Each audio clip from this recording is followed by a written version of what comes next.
Welcome to Spindle City Straight Talk. I'm CJ, And I'm Chip.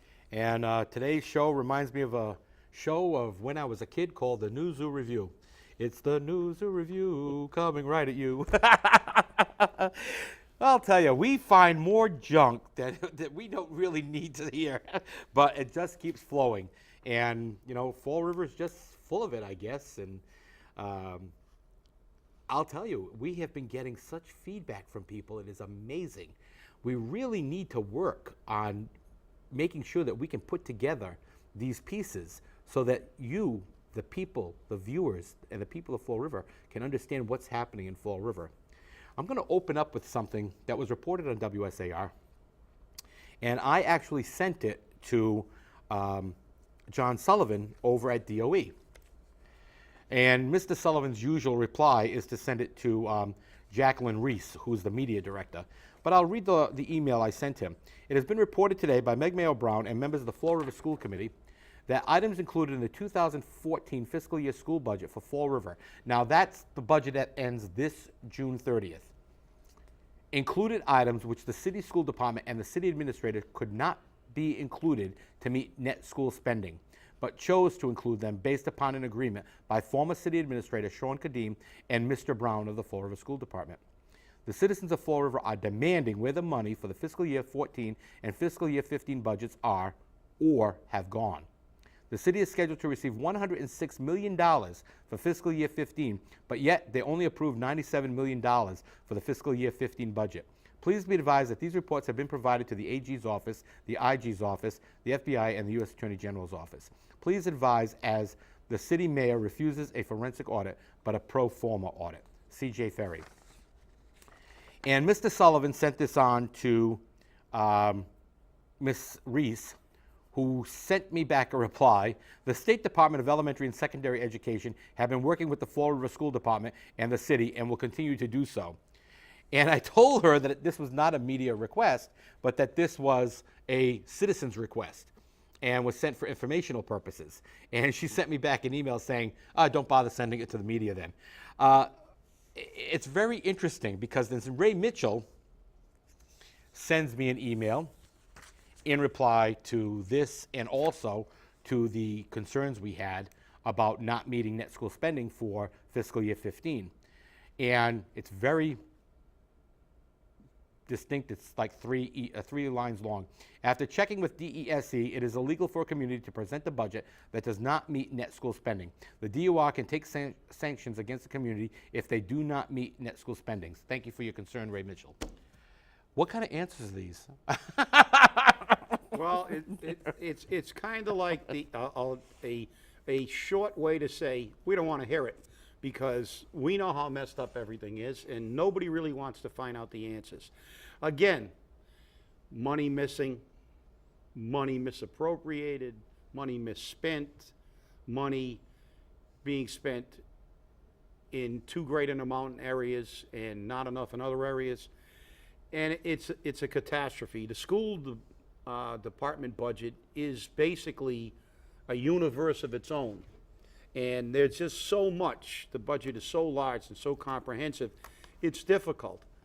And it's only the tip of the iceberg because the same kind of incompetence and ineffectiveness in running the city's finances translates over to the city side too. But the school department, as I said, it's, you know, what can we say? We continue to say there is no transparency, there is no accountability, there is never a consequence for improper action in this city. And where does it end? And I believe it's going to end in receivership. But you know, Chip, the thing that bothers me more than anything else, because I don't have how much money was sent to the city last year for fiscal year 14, but for fiscal year 15, the city is planned to get $106 million for the school budget, but the mayor only wants to spend 97. There's $9 million missing somewhere. Well, it's not missing. They've put it somewhere else. There's no doubt about it. But what really is baffling to me is that we have this giant bureaucracy of all these people and administrators and professionals or pseudo professionals that are supposed to know what they're doing, and how can we spend money on items that are not allowed to be put in? How can we do things like this and make us believe that these are errors of omission, because we say we have a professional, we have all these tiers of treasurers. Even the school department has its own. They have their own accountants. They have a whole tier, and they can't figure out what comes under school net school spending and what doesn't. We have a city administrator who's supposed to be a professional. Yet they put together a budget, and there are things in the budget that shouldn't be there, and they're being paid to administer these budgets. How is this possible? I mean, it's like the fire chief, ordering an ice cream truck. Hey, sometimes those firemen need some ice cream on some of those jobs. They do. But the thing that really bothers me is that, Ray Mitchell's answer, granted, it's very politically correct, you have to admit. After checking with DESE, blah, blah, blah. But I heard the explanation on why there's only a $97 million budget proposal as opposed to 106. And that's because the items that can't be included in the net school spending are paid for from the other 9.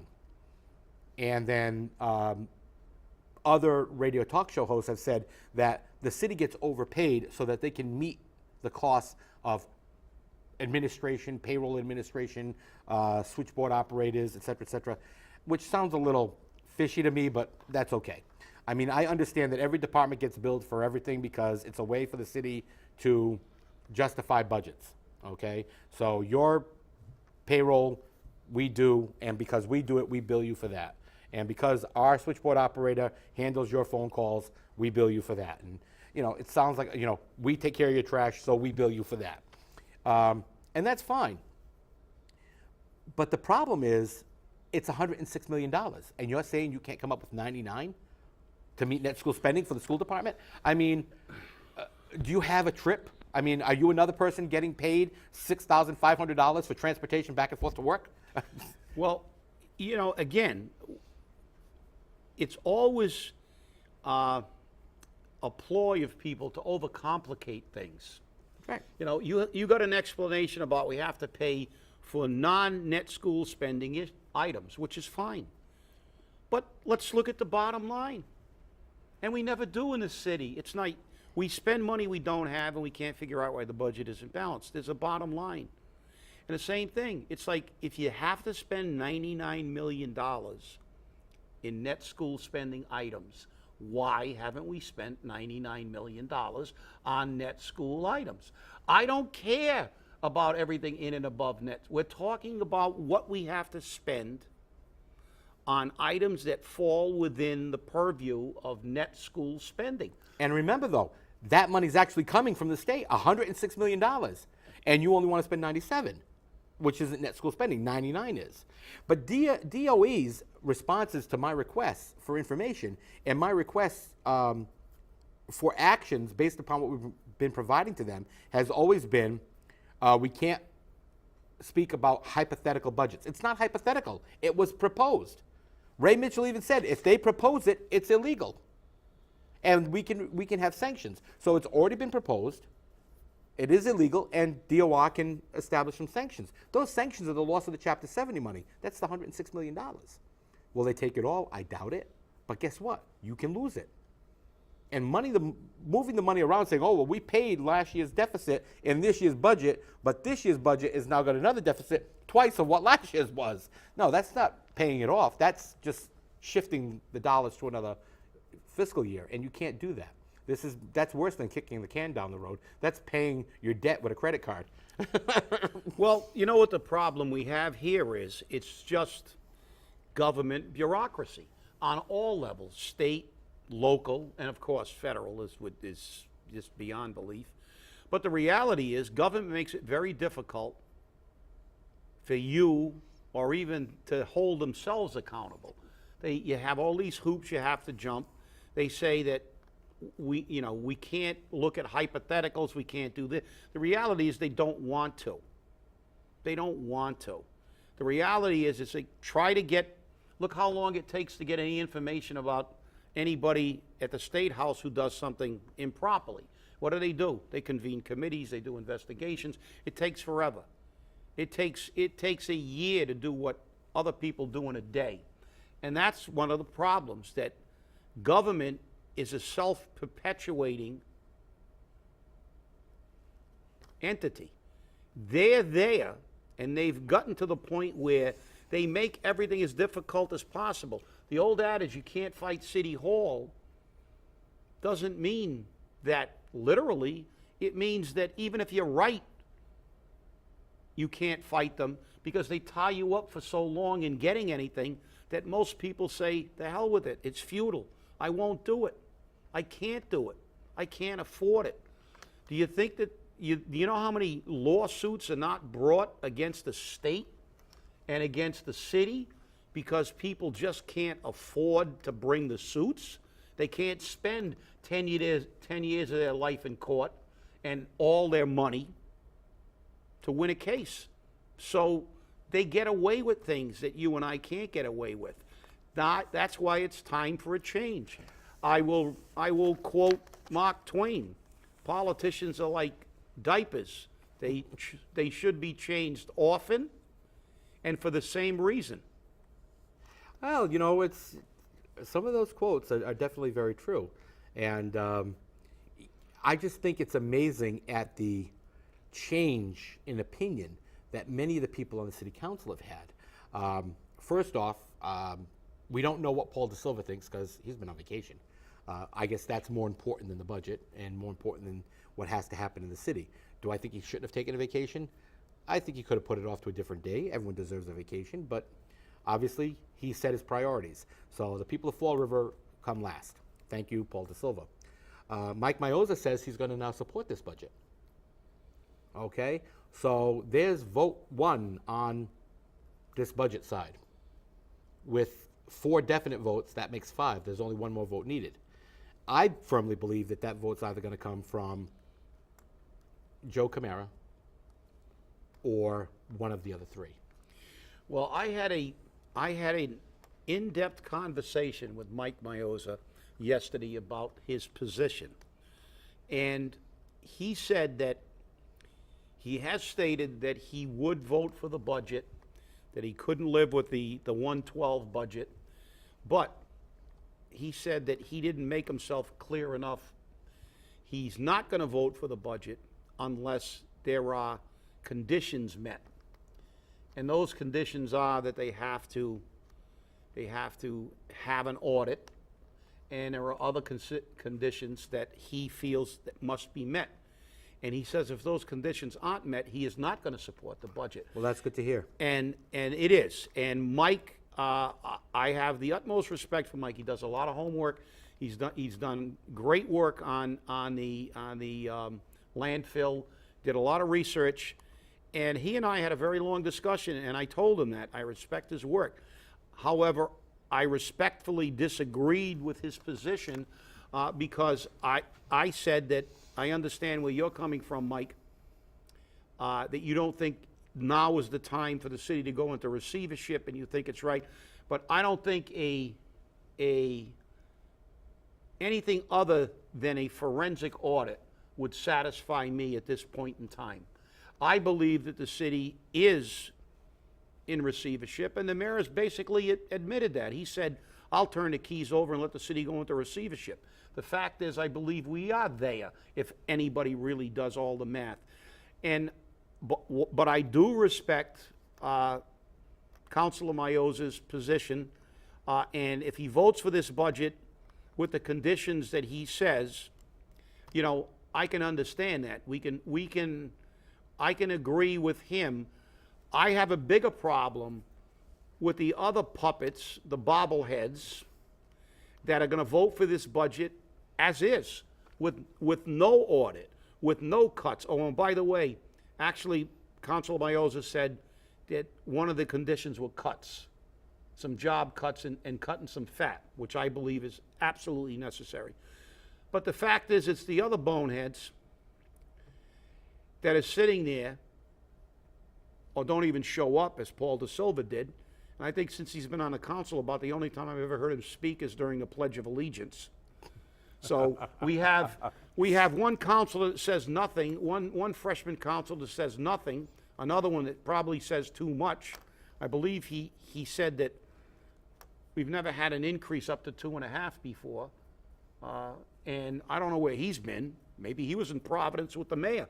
But ever since Will Flanagan's been in, we've been getting tax increases and fee increases. So Definitely. the problem we have here is our government is a bunch of chickens being watched over by a bunch of wolves.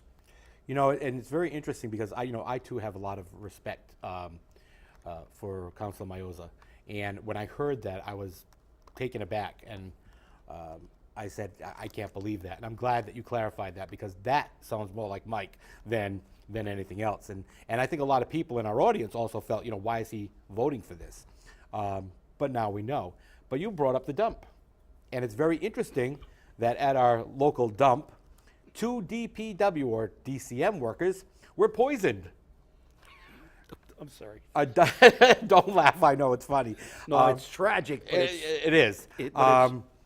They were behind a dump truck from Fort Devens, which was dumping pesticides, white powdered pesticides, oxy by something or other. And I didn't even bother trying to get the name because I didn't want to know it. They called the fire department. The fire department decontaminated them. They went to the emergency room at Charlton, and then they were sent home. The hazmat team came in from the state. As a matter of fact, the DCM truck, as of this morning, was still sitting in front of the fire department headquarters up at the airport, waiting for decontamination protocols. And they said that those gentlemen should go back to the hospital and be admitted. That tells you a lot about Charlton Memorial Hospital. They didn't even know that this was a highly toxic and poisonous substance. But they followed the truck, and I tried to figure this one out. They followed the truck all the way back to Fort Devens, and that's how they found out what the poison was. But how much poison is being dumped at what's left of the life of the city dump that we don't know about? We only found out about it because 2 guys got poisoned. I mean, doesn't BFI or Allied Waste or whoever their name is this week pay attention to what's being dumped? And who's going to pay the fines? No, they don't pay attention, and who knows who's going to pay the fines. And don't worry about it. In a not too distant future, they'll be dumping it on Pleasant Street. Yeah, that's because true. now, as long as they put it in the right bag, it might be okay. But while we're talking about trash and dumping, and we saw the mayor basically declare that we're going to have pay as you throw, whether anybody likes it or not, whether the council likes it, whether the people like it or not. And then he had some crony come down from Worcester to tout how good it was doing in Worcester. And lo and behold, this week there was an article in one of the Worcester papers saying that the city council of Worcester is beside themselves because Worcester's turned into a dump. They had pictures, complete with pictures, and on the next show we're going to bring some of those pictures in of the mess that Worcester's in because of pay-as-you-throw and people trying to avoid the pay-as-you-throw fees. So again, let's come on, Representative Fiola, get those lights on a Braga Bridge so we can look at the trash. Hey, and you know what's amazing is the mayor brought Waste Zero down to do a 2-hour show with Ray Mitchell talking about the success of Waste Zero's programs of pay-as-you-throw.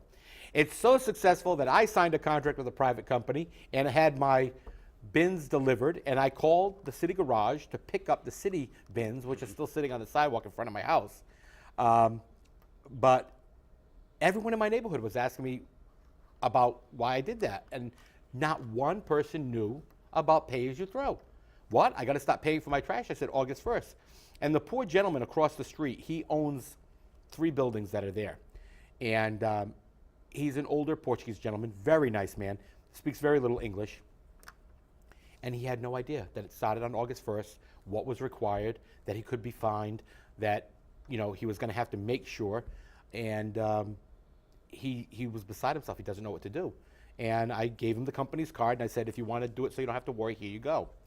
And then Ken Pacheco, on Ray Mitchell's show, said that he plans to tout an ordinance right after the pay-as-you-throw starts, not before, right after, to enforce hauling licenses to be issued from the city of Fall River for the trash collection from private companies, and that they are required to recycle the trash they pick up.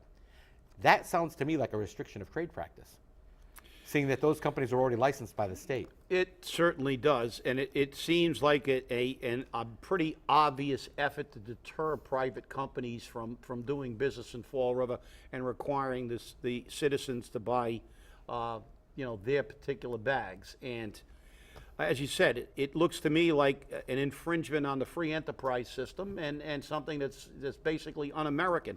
But then again, I'm not even sure sometimes that Fall River is part of America. Sometimes I think it's part of some alternate universe that broke off and floated in from another galaxy. I think you used the term bizarro world. Bizarro world, that's exactly it. And it's just,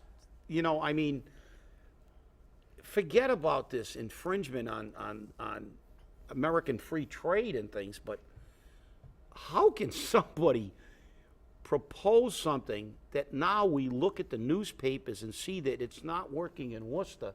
It's made the place a dump, and Fall River's already too dirty. Well, but we're going to do it because why? Money. Follow the money. We're out of money, and we continue to be out of money, but we never stop spending. I had a friend of mine who hadn't been to the 6th floor in years.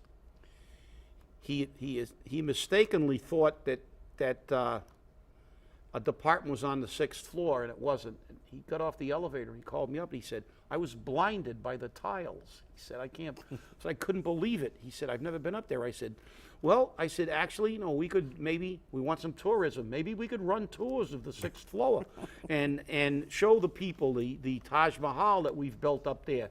It's like a giant diamond on top of a trash heap." And the fact is that it just seems that nobody cares. It's like they don't care. They keep spending. They keep giving out pay raises. And, it's time. It's time for the revolution, people. It's time. I agree with you there. And the problem that I'm having is, there on Facebook, there's a couple of groups set to recall the mayor. Recall Mayor Flanagan, recall Flanagan. There's a couple of them. And everyone's talking. But when they're asked to come out and do it, nobody wants to come out and do the work. The problem is we can sit there and bitch and moan all we want, but you got to put your money where your mouth is. I mean, things aren't going to change unless you get out there and cause them to change. If you want to recall, go out and get the signatures. If you want to get somebody elected, go work a campaign. Get your friends to work a campaign. Okay? If you want the mayor to know that you don't support pay-as-you-throw, take a garbage bag up to his office and say, "See this? I'm not going to pay for this." You got to do something. There was one man once, a couple of years ago, I don't know if you remember, Chip. He actually took his trash and dumped it on Government Center. That was a statement. And now I received in my email yesterday from the city council chambers a thing about they want to turn part of Liberty Street over to a private company at Center Street, which will end the connection between the two. And it's going to basically lock out all the people on Liberty Street from being able to go down Center Street. So, and the zoning board of, I want to say a nasty word, but I won't, approved it. They said, "Oh yes, this is detrimental. It's going to ruin his business because they don't have a place to park." Businesses go without a place to park all the time. I don't know. It seems to be foolishness. And it's follow the money again, because when I saw the names on the zoning board and the people involved, I said, okay, now we know.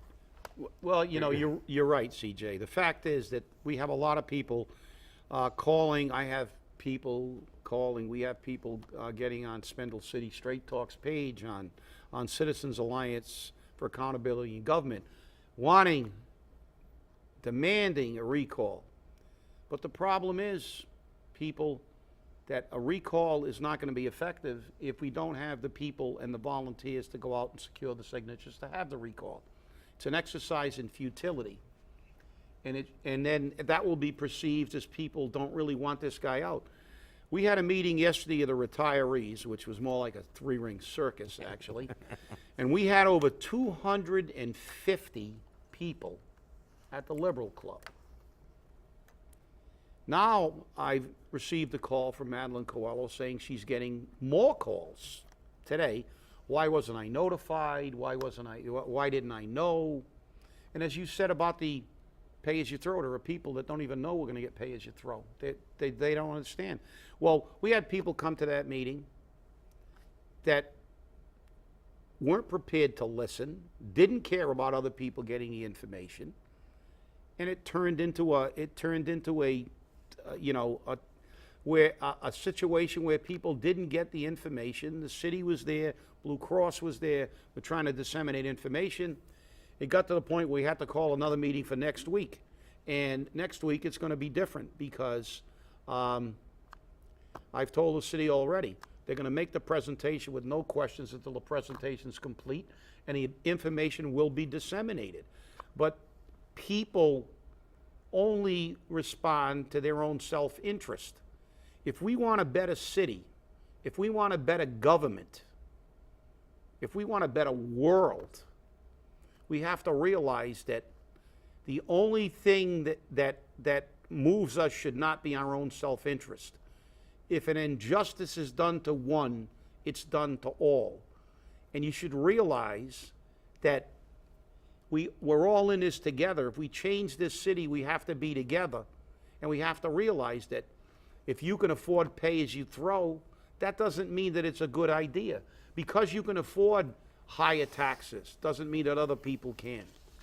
Let's have an efficient, effective government and work together and realize that you can't have this blasé attitude that if it doesn't affect me, I don't care, and I'm not going to get involved. Because if you do that, you too will ultimately say what Reverend Nehemiah did in the Holocaust. When they came for me, there was no one left to speak. Oh, nice way to end our show, Chip. Well, thank you for watching. This has been Spindle City Straight Talk, and we're out there getting the news for you. If you have any tips, any concerns, email us. You can email your tips to tips@scstonline.com or give us a phone call. Thanks, and have a great day. Stay active.